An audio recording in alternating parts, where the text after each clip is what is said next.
Hi friends, welcome back to our channel. Evening tasty snack recipe bread ఆలు బోండా ఎలా prepare చేయాలో చూద్దాం.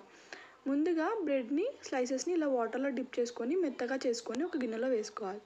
అందులోకి సన్నగా చాప్ చేసుకున్న ఆనియన్, పచ్చిమిరపకాయలు, కొత్తిమీరను కూడా వేసుకోవాలి. తర్వాత ఒక 2 పొటాటోస్ని తీసుకొని బాగా మెత్తగా ఉడికించుకోవాలి. సో ఇలా మెత్తగా ఉడికించుకోవడం వల్ల మనకి పొటాటో బాల్స్ మంచిగా వస్తాయి.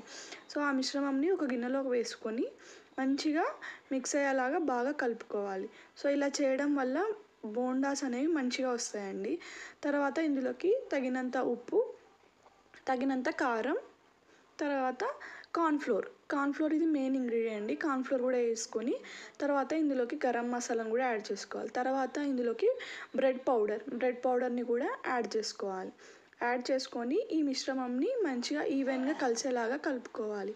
సో ఇలా చూపించే విధంగా బాగా కలుపుకొని ఇలా మిశ్రమంని మంచిగా మిక్స్ అయ్యేలా కలుపుకున్న మిశ్రమంని చిన్న చిన్న బాల్స్లా యాడ్ చేసుకోవాలి. చిన్న చేయడం వల్ల మంచిగా లోపల బాగా ఉడుకుతుంది. సో ఇలా చిన్న బాల్స్ని ప్రిపేర్ చేసుకొని మళ్ళీ ఒకసారి బ్రెడ్ పౌడర్లోకి డిప్ చేసుకోవాలి.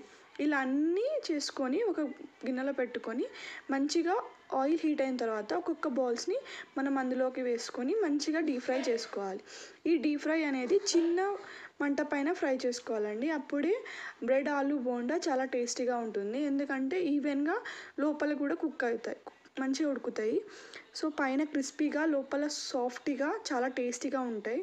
సో ఇవి మంచిగా రెడ్ కలర్ వచ్చేంత వరకు బాగా ఫ్రై చేసుకోవాలి. సో ఇక్కడ నేను చూపిస్తున్నా కదండి, ఆ కలర్ వచ్చేంత వరకు మంచిగా ఫ్రై చేసుకోవాలి. సో ఫైనల్గా మనకు బ్రెడ్ ఆలు బోండా రెడీ అవుతుంది. సో ఇవి చాలా టేస్టీగా ఉంటాయి. వన్స్ మీరు కూడా ట్రై చేయండి. బాయ్.